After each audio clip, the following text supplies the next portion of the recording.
Okay. I think we're live, but my thing hasn't loaded yet. So I'm gonna assume I'm live and say hello to everyone. I'm gonna do my setup here just a second, but we are here to talk to Danielle about blogging. Let me get my feed set up first. You might hear some echo for a second. It hasn't loaded yet. There you go. All right. Copy pieces. There's like this little bit of back end setup, y'all, that has to happen when you don't go live directly into an event. Everyone has access to everything, but here we are. Okay, I'm gonna roll. Hi, group. We have a lot of new members, so I'm actually gonna take a second to introduce myself because I haven't done that in a while. I am Audrey Shane. I am a licensed therapist in Northern California. I have a small boutique private practice, fully online, and I also do business coaching for therapists. And this is my Facebook group, and I'm here to support you in creating a balanced, sustainable, and profitable private practice that it allows you to take care of your well-being first, because that is the most important thing. Because without that, you can't take care of other people. With that, today's topic, we are going to be diving into blog writing. A lot of people ask questions about blog writing and whether or not the right thing fit for their practice, for their marketing and all that. And so I have Danielle here. She's a great friend of mine and also a blog writer for therapists. Today, she and I will be talking about what blogging can do for your practice, some simple search engine optimization best practices that you can do yourself, keys to creating blogs that your ideal clients are actually looking for, so you have found, short cuts to finding topics for your blog posts, and then of course some of the biggest mistakes we see and what we can do instead, what you can do instead. So I'm going to turn it over to Danielle to introduce herself, and then we will get rolling with this training. Hello. So my name is Danielle Peters. I am a therapist in California also. I work with parents of neurodivergent kids, and I also have a copywriting/blog writing business. And I'm really excited to talk to you guys about blogging today. Yes. Okay, so we're going to dive right in with, and if you guys have questions, super quick. If you are watching the replay, #replay, because that bumps it in the feed and other people will see it and benefit from it. Second thing, if you are here and you have questions along the way, I will be monitoring the chat on Facebook. So drop your questions, comments, and such in the chat for sure. We're going to dive right into what can blogging do for your practice, and like why. You all know I've talked about, like, when you pick marketing strategies for your practice, I want you to pick, you've got your top three, you've got your niche, your website, and you've got your networking. Those are non-negotiables.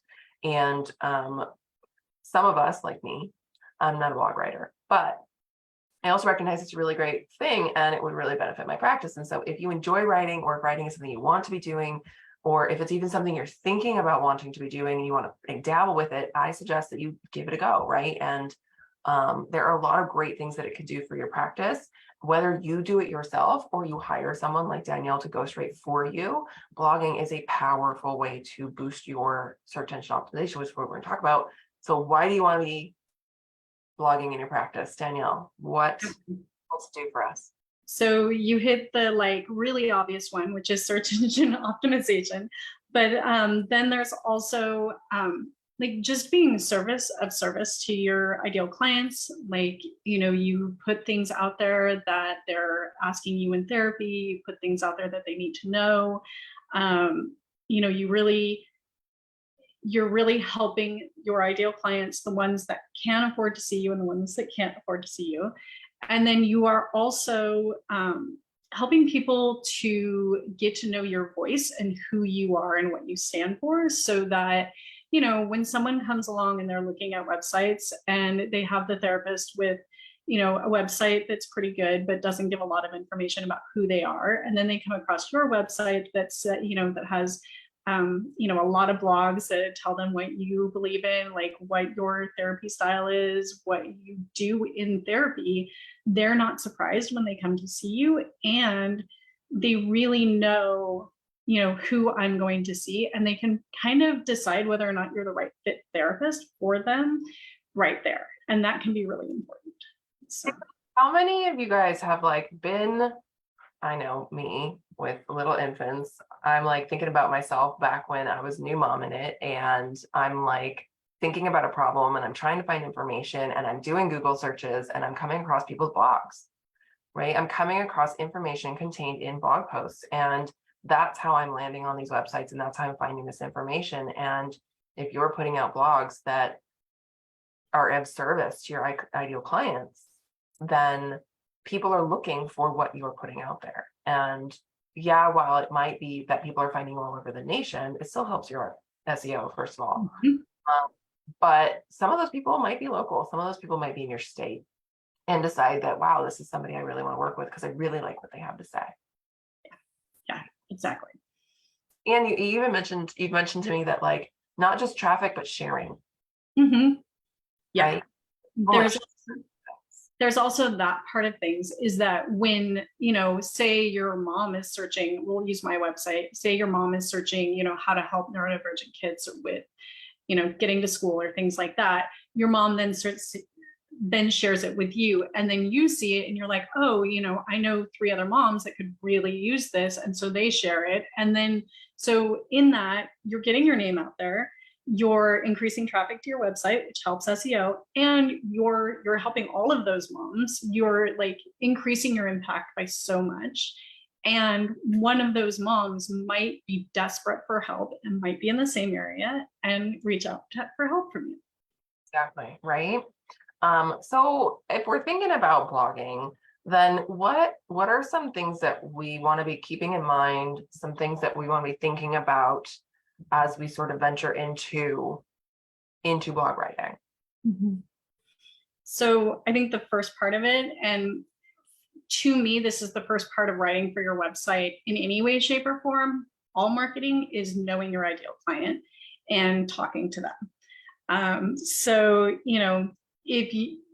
when you're blogging, you don't want to just write a blog about depression.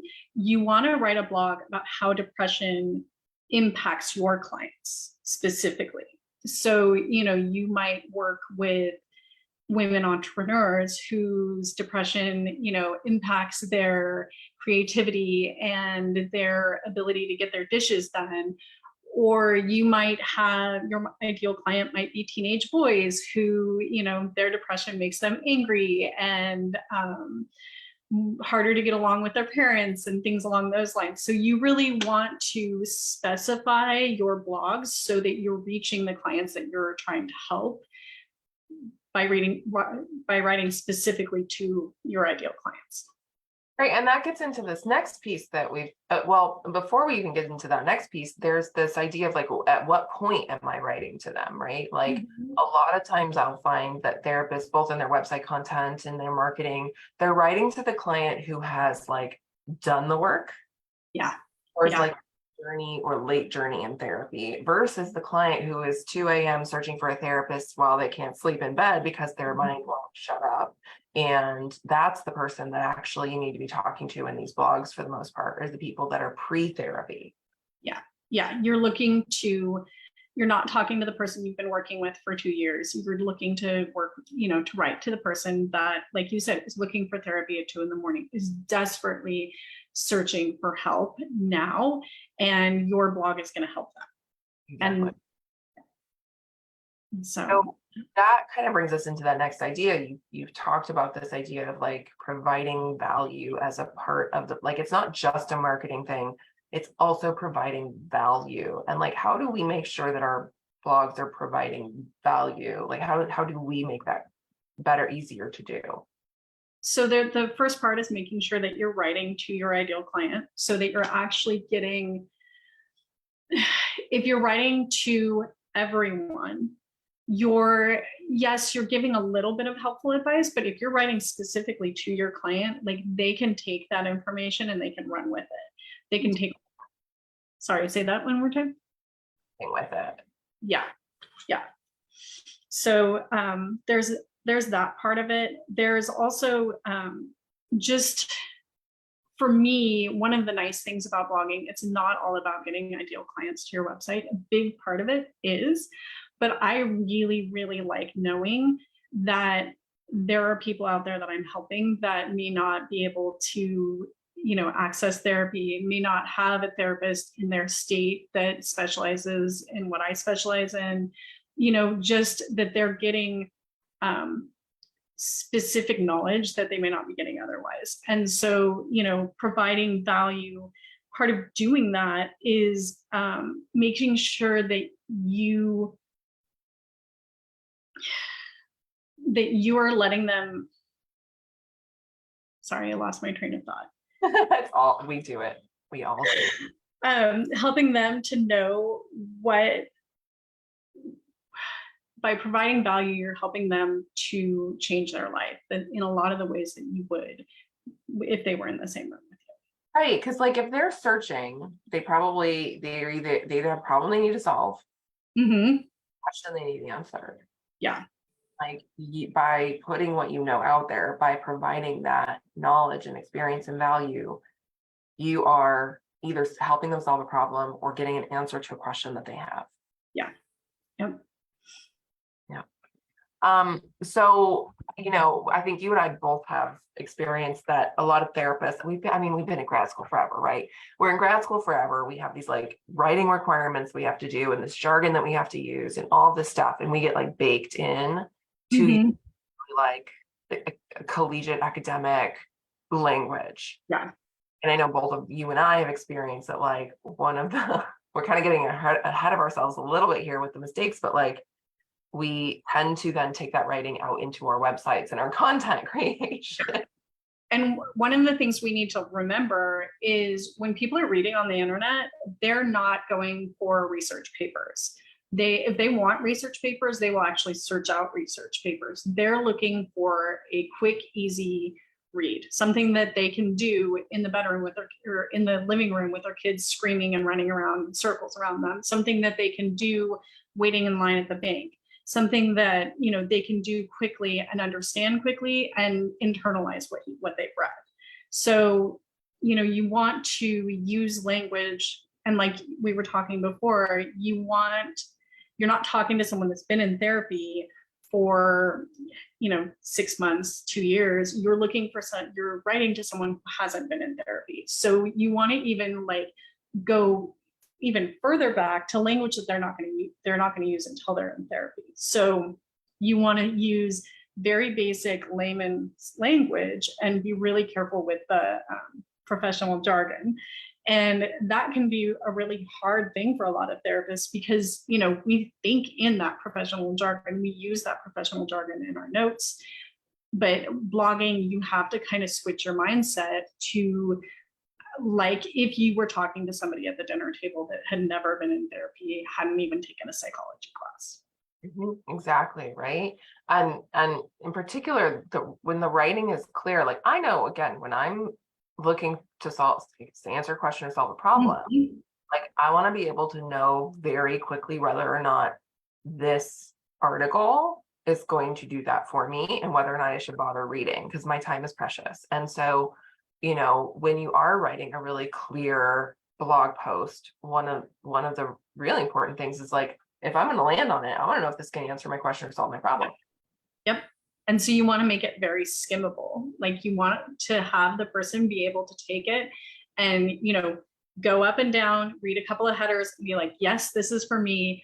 No, this is not for me. And if so you want to have clear, bold headers. You want to have italics and bolding throughout so that the person who is skimming it, because a lot of people will just skim the article, but that they can get the key points and the important parts that you're trying to get them to know. And if I scan it and I'm like, oh, those are some good things, I might actually take the time to read it for real. Yep. But that's really hard to do with if it's not formatted really nicely. Yeah. Right. So one of the things that you want to do when you're writing the blogs is being aware of that the formatting is going to look different in two different places. So, on the computer, it's the big chunks of text are going to look small. But if you go on your phone and look at it, more than 4 lines, that covers your whole phone and it's overwhelming. And so you really want to, part of that formatting is making the paragraphs short, concise, even one-liner paragraphs are fine. because it's easier to read on your phone, and it's even easier to read on your computer. And the majority of blog access, I mean, we talk about website access is like 50-50, 60-40, mostly. Mhm.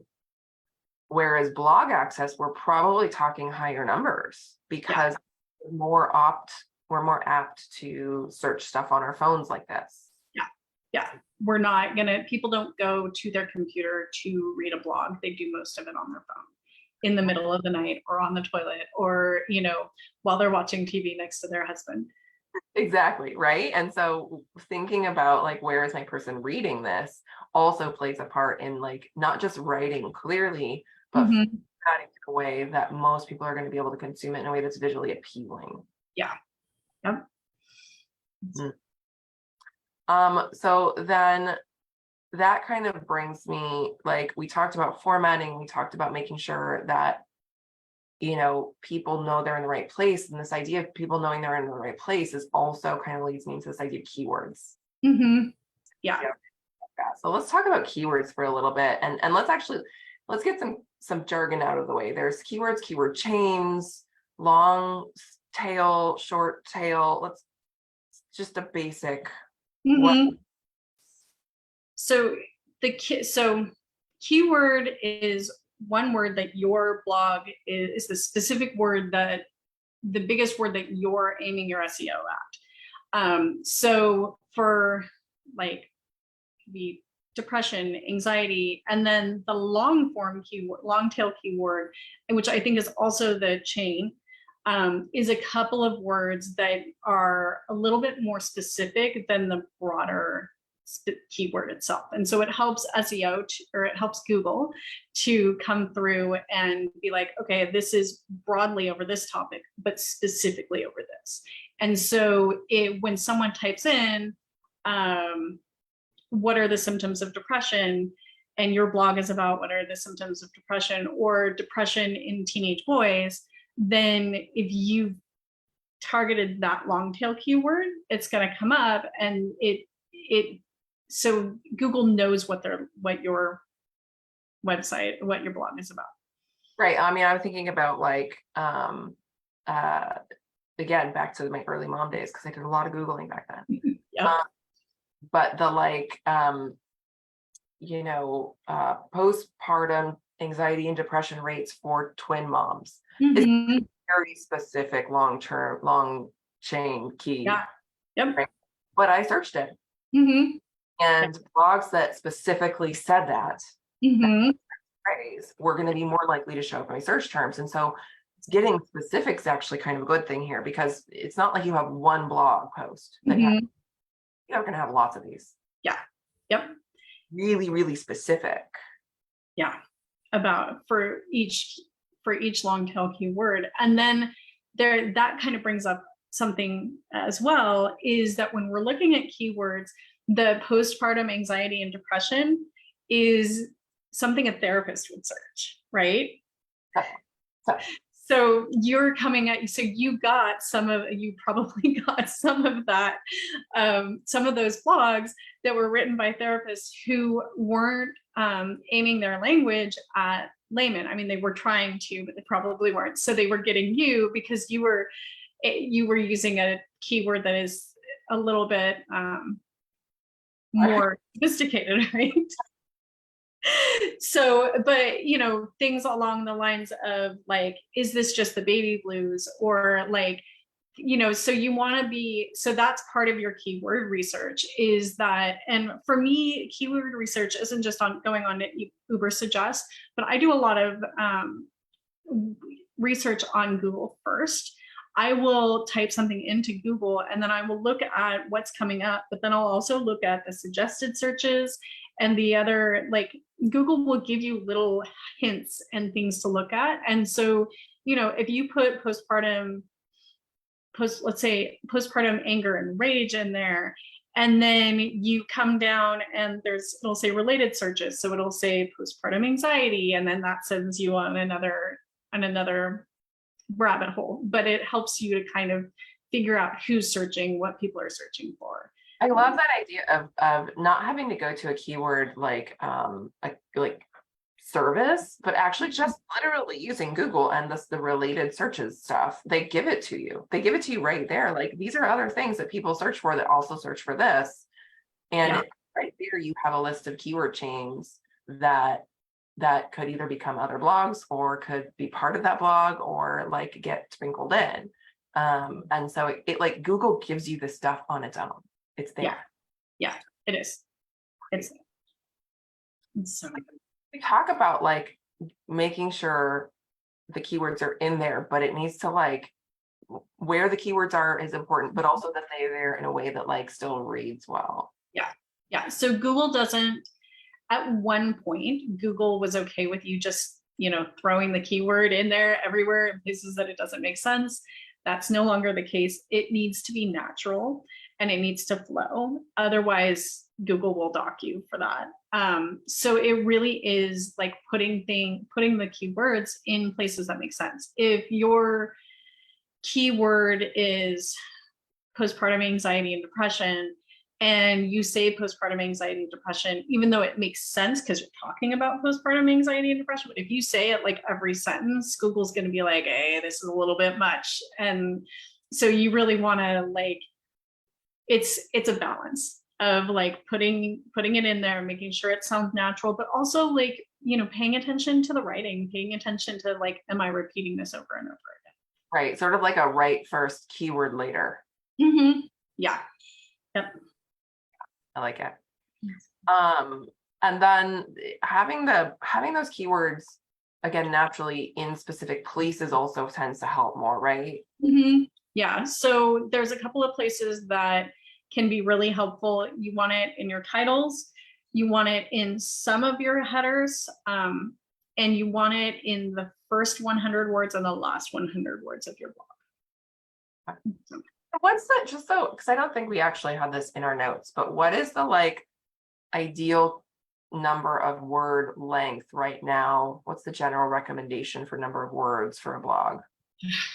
For a blog, I thought you were going to ask me about the titles, because there's a specific titles can be helpful as well. I don't know the specific number on titles, maybe around 80 characters. But I think for specific blog posts, it's 1,000 to 1,200 words. Oh, wow. That's quite. So you want it to be enough so that Google really has a chance to like figure out how much what it's about.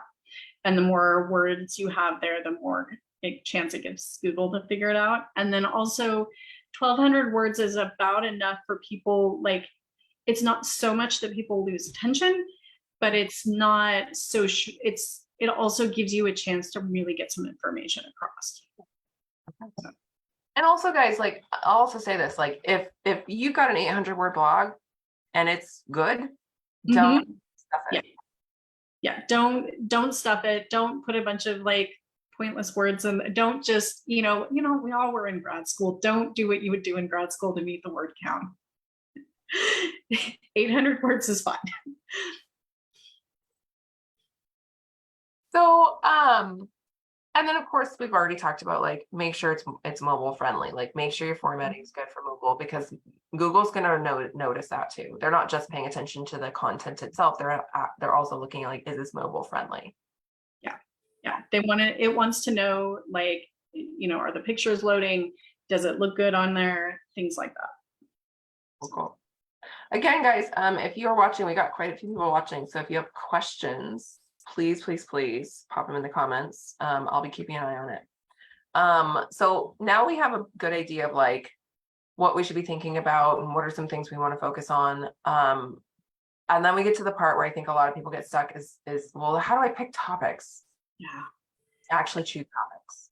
I think that's one of the hardest parts, is finding a topic, because like to really, I think when Danica was on here a couple of months ago, she was talking about blogging, and to really get the best impact, you want to do it twice a month at least, and you want to do it at the same time of the month. You want to be posting consistently so that Google knows that the web page is active, and that it's that you're an actual business that's still there. So But for me, so finding topics at one point, that was the biggest hurdle for me when I started blogging for my website. And this is something that I walk my blogging clients through because, every 2 weeks we have to come up with a new topic, and, and it's a mutual thing. I don't come up with them all the time. They don't come up with them all the time. We do it together. And so I have found that there's a couple of really good places to find topics. The first one is In Session. I think I was telling Audrey the other night, I was in session and I had two things come up in session where I was like, I have got to write blogs about this because this is something my clients need to know. And so that's my favorite place, is in session with clients. I mean, be present with your clients, but after the session, write down the topics. So in session, so things that you talk about with clients a lot. If you have a spiel that you end up doing every single session, or with a client every time, at some point during their treatment, that's definitely something to write a blog about. If another one that is one of my favorites is if the people around your clients have certain opinions or attitudes that your client has trouble with, like how to talk about this, that's another thing. So, say you have a teenage boy, you have a lot of teenage boys, and their dads are always telling them that they're lazy. So, a good blog topic there would be talking about why depression looks lazy but is not, and what is really going on there. So things that you talk about with clients, things that your clients, like kind of roadblocks that your clients run into in their lives when interacting with others. And then sometimes I will do these like greater, like systemic blogs about things that are going on in the community that impacts my clients. And that's more just like what my clients are searching for, even though it's not very therapeutic. So that's the first place it's my favorite place to find them. The second place that can be really good is when you're doing your keyword search. So often when you're doing your keyword search, if you're doing it on Google, when you do the first step and do it on Google, you find what other people are searching for. Like, what are your clients searching for? So if you put depression in, what does depression look like? Or, there will be like, what does depression look like? Or what are symptoms of depression in men, or things like that. And, if there's something that really applies to your ideal client, or you see something that applies to isn't super specific but would apply to your ideal client, then you can use that as a blog topic. I also, like when I use Ubersuggest, they have long tail keywords in there that they suggest, and often those are really good blog topics that you can just pull it out and use it as a blog topic. Let's see here. There's a couple of other places. Google. I would say, we are in AI age, and there it is. that also is a great place to kind of like generate potential topics. So like you put some sort of prompt in. Mm-hmm. You can even ask, what are some good blog topics for your ideal client? Right. And it will spit out like 15, 20 blog topics. And you can go through how many, you can specify, like mm-hmm. get really specific. Yeah. Yeah. And, some of them will be, not so great, but some of them will be really great. And you can just go from there. Right. So, yeah. So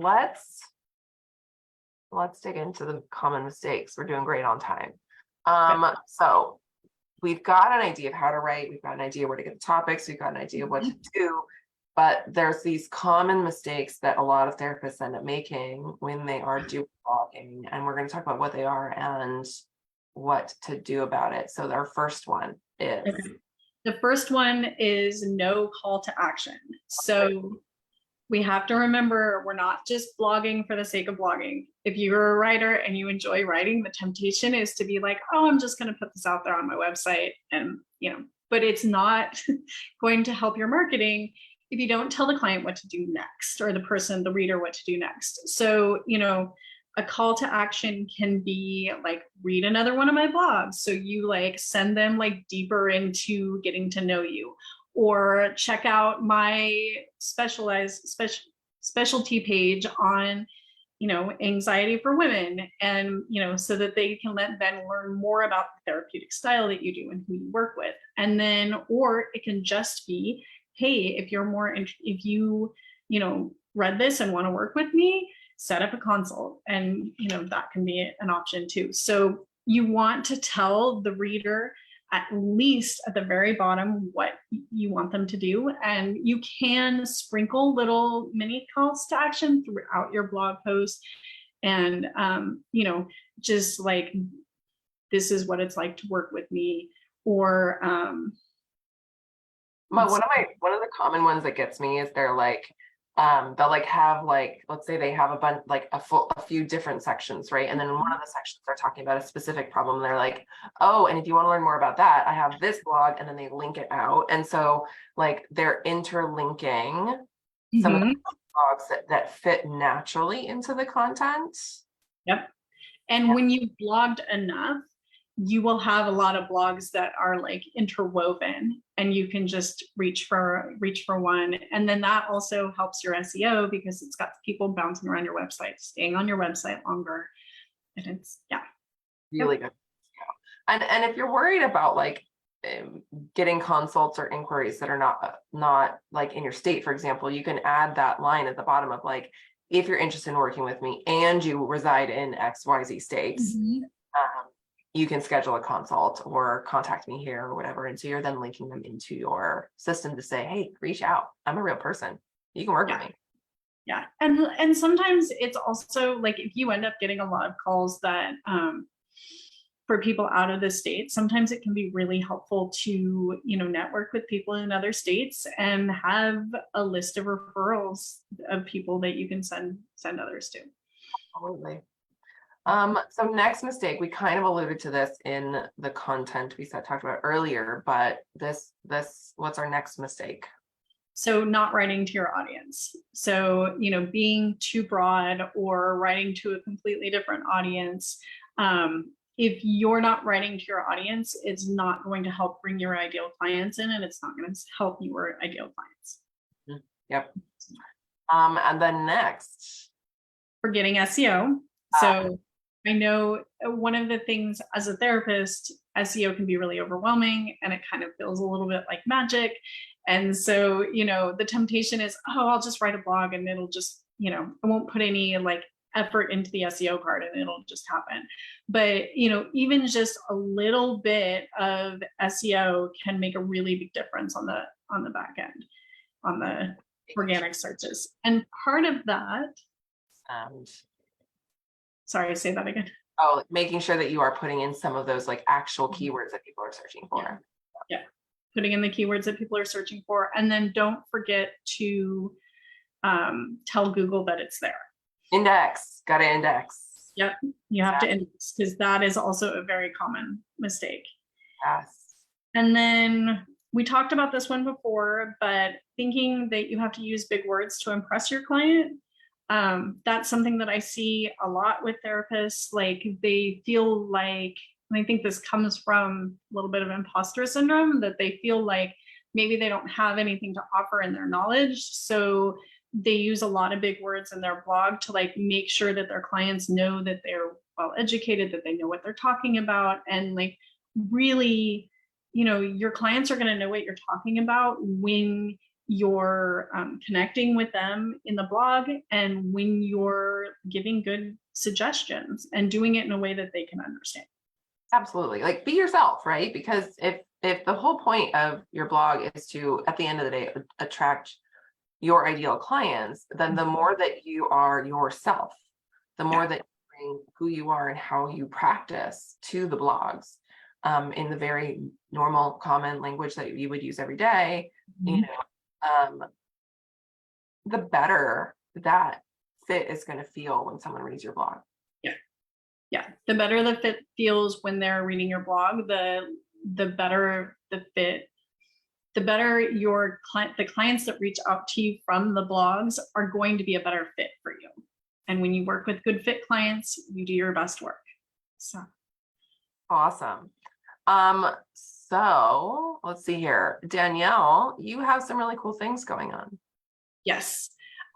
So I have my copywriting business, so my blogging and copywriting business, where I write blogs for other therapists. The website is www.therapycopy.com.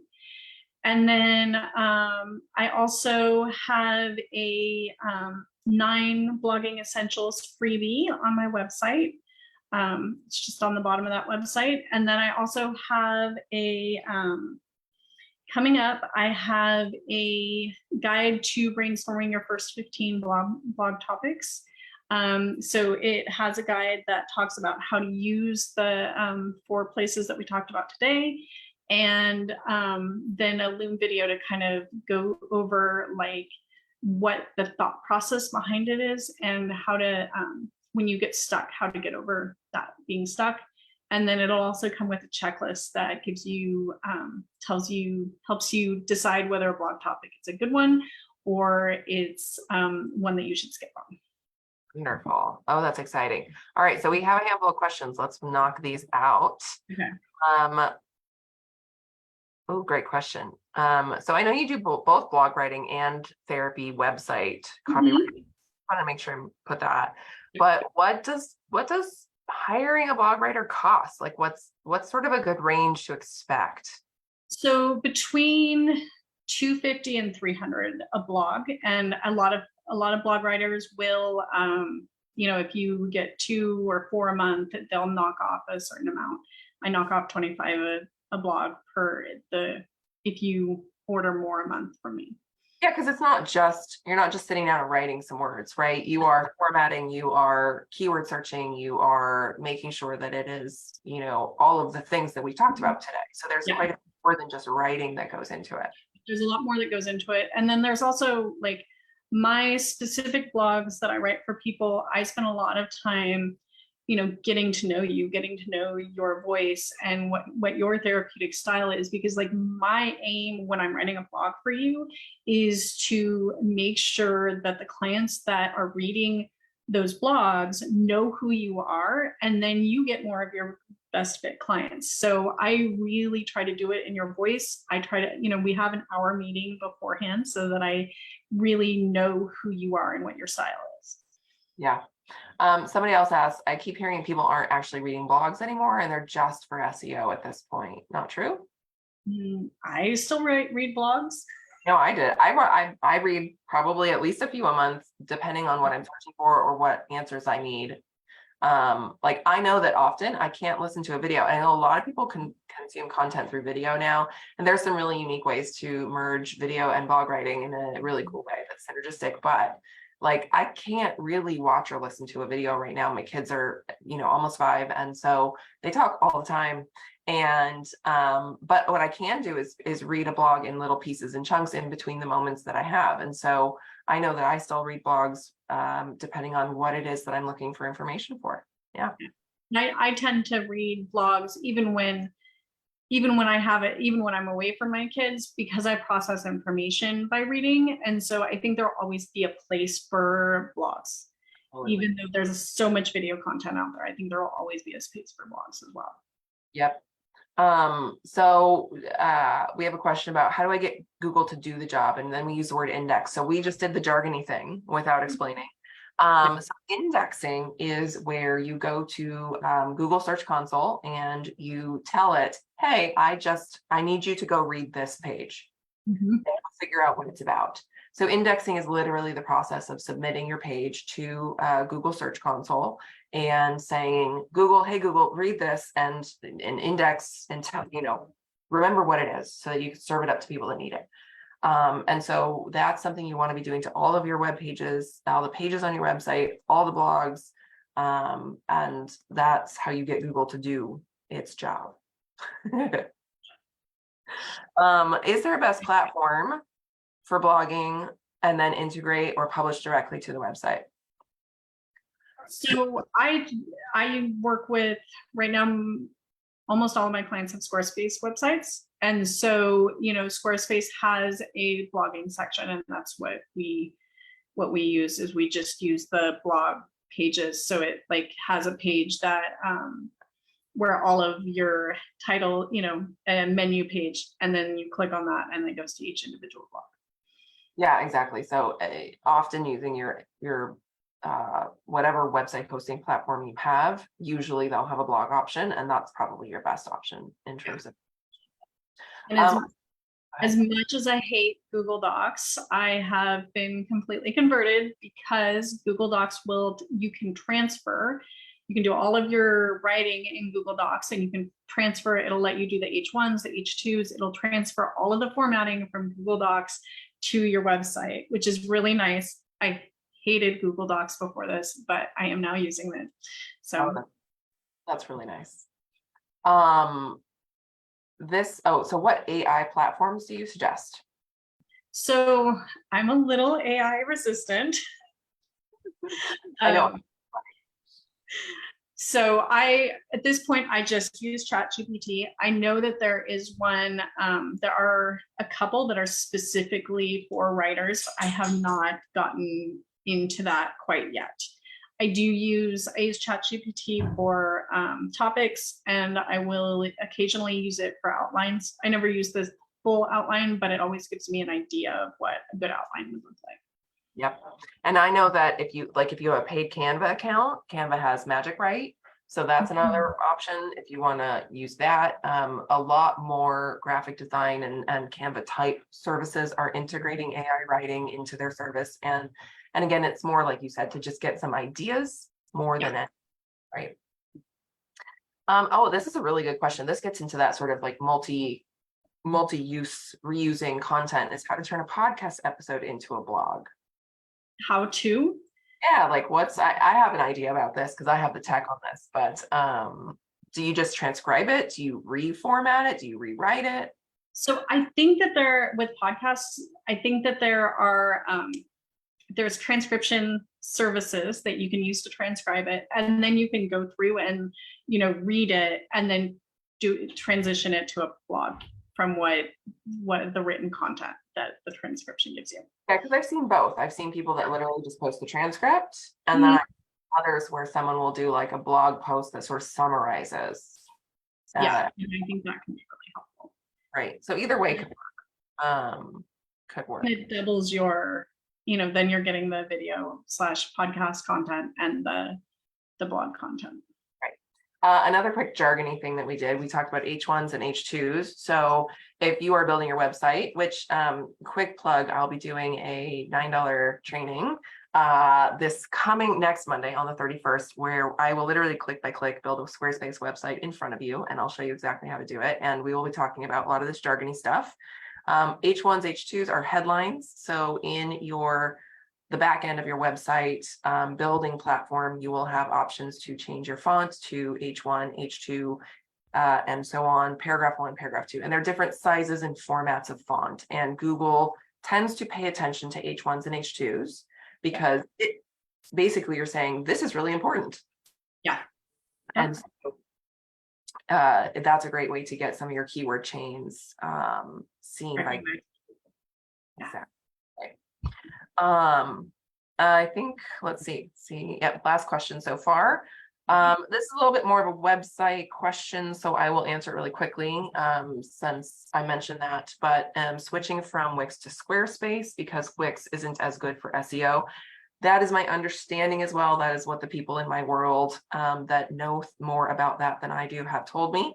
And so I trust them. And hard, no. Labor intensive, yes. Are you aware, I don't know if you're aware of this or not, unless something I might have to Google later, but is there an import feature for blogs from one platform to another? I don't know that. Yeah, I would assume though, if there isn't an import feature, it should, like, you can copy and paste it pretty easily, but yeah, I don't know that for sure. Yeah, that is a great job for a virtual assistant project, even if it's a one-off project. Transferring a website from one to another is a fabulous project to hire done with a virtual assistant. If you need a referral, I know one. We both love him. He's fabulous. So let's see. I'm gonna check and see if we have any. Nope, I don't see any more questions. So just to reiterate, guys, Danielle has some great stuff. She's got her freebie. She got her $9 thing coming up, which is fantastic. We will post links to both of those here. And as I mentioned, if you're looking for more info on the website building aspect of the process in terms of the H1s, H2s, and fun things like that, then pop into my $9 website training. And from Squarespace. Thank you, Chad, for that link about moving blogs. I appreciate you. But we'll be here in the group. If you have additional questions, please pop them in the chat and we will get to them. You can tag Danielle Peters, you can tag me, and we'll make sure you get those questions answered. Lovely having you all today. I hope you find this helpful, and we will see you in the group. Have a great one. Bye. Right now I have to click the thing. Hold on.